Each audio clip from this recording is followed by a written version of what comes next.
বাংলাদেশে ভারতের জাতীয় পতাকার অবমাননার ছবি ইতিমধ্যেই সোশ্যাল মিডিয়ায় তোলপাড় ফেলে দিয়েছে, যার বিরুদ্ধে রীতিমতো সরব হয়েছেন পশ্চিমবঙ্গের মানুষ। এই ইস্যুতে সোশ্যাল মিডিয়ায় সমাজের বিভিন্ন ক্ষেত্রের মানুষজন সোচ্চার হয়েছেন। ইতিমধ্যেই সোশ্যাল মিডিয়ায় সরব হতে দেখা গিয়েছে অভিনেতা জিতু কামাল, লেখিকা তসলিমা নাসরিন, কবি শ্রীজাত বন্দ্যোপাধ্যায়কে। এবার ফেসবুকে পোস্ট কবির সুমনের। তবে তিনি কি তার পোস্টে বিশেষ কোনো বার্তা দিলেন? ফেসবুকে তার পোস্টে একদিকে যেমন ভারতীয় পতাকার অবমাননার কথা উঠে এসেছে, তেমনই উঠে এসেছে 2011 সালে নিহত বাংলাদেশি কিশোরী ফেলানির কথাও। সোশ্যাল সাইটে তিনি লেখেন, পতাকার চেয়ে বড় ফেলানির বুক, সেটা তাক করেছিল কার বন্দুক, কাঁটাতারে ঝুলছিল মেয়েটা আমার, দেশের বুলেট দেশপ্রেমের খামার, কার দেশ কার ফ্ল্যাগ কার কাঁটাতার, কোথায় রইল ঝুলে ফেলানি আমার। পরের জন্মে মেয়ে আমি আর তুমি, ফ্ল্যাগহীন কোনো দেশে খুঁজে পাবো ভূমি, আমার সঙ্গে গান গাইবে তুমিও, গাইবে অন্য কোনো জন্মভূমিও। এর আগে ফেসবুক পোস্টে তসলিমা লেখেন, বিশ্বের কোনো পতাকাকে কোনো সুস্থ মস্তিষ্ক সম্পন্ন মানুষ অবমাননা করেন না। আমি বিশ্বের প্রতিটি পতাকাকে সম্মান করি, প্রতিটি দেশের জাতীয় সঙ্গীতকে সম্মান জানাতে আমি উঠে দাঁড়াই। যে মস্তিষ্কে ঘৃণা ঠিক ঠিক করে সে মস্তিষ্ক অসুস্থ মস্তিষ্ক। দুঃখ এই, বাংলাদেশ নামে দেশটি অসুস্থ, অশিক্ষিত, অপ্রকৃতস্থ লোকের দেশ হয়ে উঠেছে। কে বলছেন? তসলিমা নাসরিন, যিনি বাংলাদেশ থেকে বিতাড়িত এবং এই বাংলাদেশি তার জন্মভূমি, এক সময়ের কর্মভূমিও। এই বাংলাদেশি লেখিকা তসলিমা নাসরিন, যিনি ভারতেও অ্যাসাইলামে ছিলেন, ভারতের আশ্রয়ে ছিলেন এবং তারপর তিনি অন্য দেশে আশ্রয়ে চলে যান। সেই তসলিমা নাসরিন বাংলাদেশের বিরুদ্ধে, বাংলাদেশের যে নেগেটিভিটি রয়েছে তার বিরুদ্ধে লিখে চলেছেন প্রতিনিয়ত। এদিকে কবি শ্রীজাত বন্দ্যোপাধ্যায় এক কবিতার মাধ্যমে ঘটনার প্রতিবাদ জানিয়েছেন। কবিতার নাম দিয়েছেন পতাকা এবং তিনি লেখেন, শুশ্রূষা ও জল নিয়ে কি সহজে ভুলে গেলে ঋণ, যে পতাকা পিষে যাচ্ছ তারই অংশ ছিলে একদিন। শ্রীজাত এই কবিতাটাই উল্লেখ করেছেন। তার মানে তিনি বলতে চাইছেন যে এই যে আমাদের রাজ্য বা আমাদের দেশে প্রত্যেক দিন বাংলাদেশি যারা রোগী বা রোগীর পরিবারের লোকেরা আসা যাওয়া করেন বা করতেন একটা সময়, এখন যদিও কিছুটা সেটা কমেছে, এবং এখান থেকে চিকিৎসা পরিষেবা তারা নিতেন, তারপর তারা বাংলাদেশে সেখানে চলে যেতেন। এইটা হওয়ার পরেও, এত সুযোগ সুবিধা পাওয়ার পরেও ভারতের পতাকাকেই এরকমভাবে অবমাননা। আপনাদের স্মরণে থাকবে শুভেন্দু অধিকারী কয়েকদিন আগেই যখন বাংলাদেশ ডেপুটি হাই কমিশনের অফিসে গিয়েছিলেন, সেই সময় তিনি বলেছিলেন যে ভিসা বাতিল করতে হবে, চেন্নাইয়ের আর বাংলায় আসতে হবে না, করাচিতে চলে যান চিকিৎসা করতে। এ নিয়ে মানুষের মনে কি প্রতিক্রিয়া শোনাবো। বাংলাদেশের শিক্ষা প্রতিষ্ঠানে ভারতবর্ষের জাতীয় পতাকাকে যেভাবে অবমাননা করা হচ্ছে, যেভাবে অপমান করা হচ্ছে, সেই ছবি ইতিমধ্যে ভাইরাল হয়েছে সোশ্যাল মিডিয়ার বিভিন্ন প্ল্যাটফর্মে। তার কিন্তু বিশ্বজুড়ে নিন্দা চলছে, ধিক্কার জানানো হচ্ছে, প্রতিবাদ করা হচ্ছে। কিন্তু ভারতবর্ষের জাতীয় পতাকাকে যাকে আমরা মাথা নত করে সম্মান জানাই, সেই পতাকাকে বাংলাদেশে যেভাবে অপমান করা হচ্ছে, সেটাকে কিভাবে দেখছে ভারতীয়রা, কী চোখে দেখছে কলকাতাবাসী, আসুন শুনবো। না, এখানে সবাই বলছে যে বাংলাদেশ, পতাকা দলিত করাটা তো কোনো শিক্ষার কথা নয়।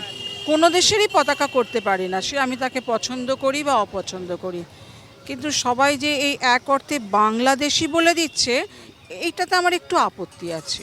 কারণ বাংলাদেশে তো আমাদের হিন্দু ভাই বোনরা আছে, তারা তো পদদলিত করছে না, তারাও তো বাংলাদেশি। এবং সব মুসলমানই কি করছে?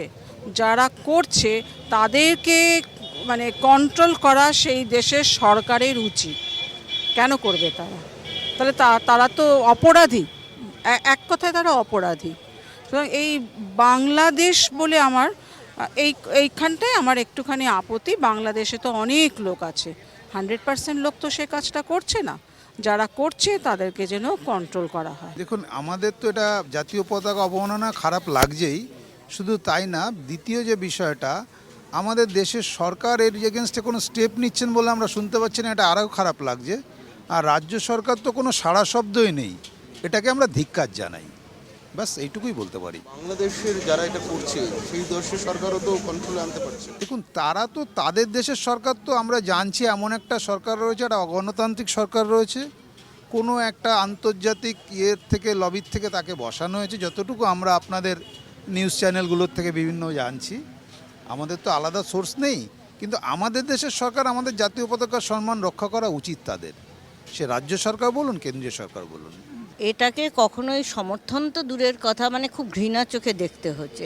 এবং এটা বোঝা যাচ্ছে একদল মানে যাদের সঙ্গে কোনো শিক্ষার কোনো লেশমাত্র কিছু থাকলে তারা এটা করতে পারে না। কোনো শিক্ষিত মানুষের পক্ষে কোনো দেশের পতাকাকে এইভাবে অপমান করা সম্ভব নয়। তাই যারা এটা করছে, এটা বাংলাদেশি বলে বলবো না, যারা করছে তাদেরকে ধিক্কার জানাচ্ছি। এটা দেখুন, এটা হচ্ছে ওই দেশের সরকার করবে। একটা জিনিস কি বলুন তো, ওই দেশের সরকার আজকে যেভাবে এই যে সরকারটা এলো, এটাও তো খুব সহজ পথে আসেনি, অতএব তার তো একটা রিয়াকশন হবেই। এটা তারই ফল দেখা যাচ্ছে। হয়তো আবার একটা ওরা যুদ্ধের দিকেই এগোতে যাচ্ছে, কারণ খুব জঘন্যভাবে এগোচ্ছে। হ্যাঁ, খুব খারাপ অবস্থা যাচ্ছে। এবং ভারত আজকে যেটা করেছেন, হয়তো শেখ হাসিনাকে এখানে আশ্রয় দিয়েছে, এটা তার দায়িত্বের মধ্যে পড়ে। আমার পাশের রাষ্ট্র, আমার পাশের বাড়ির লোক যদি কখনো আঘাত পায়, আমি কি গিয়ে দাঁড়াবো না তার পাশে? এটা তো স্বাভাবিক কথা। যেটা আজকে আমাদের দেশের প্রধানমন্ত্রী করেছেন, আমি সেটাকে বলি যে তিনি মানবিকতার কারণে সেই জায়গায় দাঁড়িয়ে করেছেন, এবং এর জন্য তাকে ধন্যবাদ জানাই। বাংলাদেশের যারা এই সমস্ত আমাদের পতাকাকে অবনমন করছেন, তাদেরকে লিখেছেন, শুশ্রূষা ও জল নিয়ে কি সহজে ভুলে গেলে ঋণ? যে পতাকা পিষে যাচ্ছ তারই তো অংশ ছিলে একদিন। ভাষা তো নিশ্চয়ই প্রিয়, তার চেয়েও প্রিয় জন্মভূমি। আমাকে বাঙালি থেকে ভারতীয় করে তুললে তুমি। ভালোবাসা বিরোধের মাঝখানে সরু একটা সুতো, তাকে যদি তুলে নাও অন্যভাবে কথা হবে দ্রুত। এত যদি দেশ থাকে, যদি এত ঘৃণা হয় জড়ো, তবে তো সওয়াল ওঠে, ক্ষমা কি দেশের চেয়ে বড়? নামেই স্বাধীন তুমি, চেতনায় আজও পরাধীন। যে পতাকা পিষে যাচ্ছ তারই নিচে ছিলে একদিন। বাংলাদেশের শিক্ষাঙ্গনে যেভাবে ভারতের জাতীয় পতাকাকে অবমাননা করা হচ্ছে, সেটা কিন্তু মোটেই ভালোভাবে নিচ্ছে না ভারত। বিশেষ করে কলকাতাবাসী কিন্তু তীব্র প্রতিক্রিয়া দিলেন।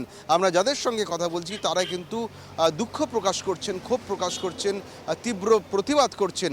বিশেষ করে সকলের আরও বেশি আবেগে ভাসছেন, কারণ দেশটার নাম বাংলাদেশ, সেটা আমাদেরই প্রতিবেশী দেশ, আমাদেরই কোনো না কোনো প্রতিবেশী বা কোনো আত্মীয় স্বজন সে দেশে এখনও বসবাস করছেন বা কেউ রয়েছেন, বা আমাদের মধ্যেই কেউ কেউ সেই দেশ থেকেই এসেছেন বা এখনও বংশধর রয়েছেন। ফলে কিছুটা হলেও আবেগ রয়ে গেছে সেই দেশের সঙ্গে, সে দেশের নামের সঙ্গে জড়িয়ে রয়েছে আবেগ। ফলে প্রতিবেশীর থেকে এমন আচরণে কিন্তু যথেষ্ট মনক্ষুণ্ণ বাঙালি, এমনটাই চিত্র উঠে এলো কলকাতাবাসীর সঙ্গে কথা বলে।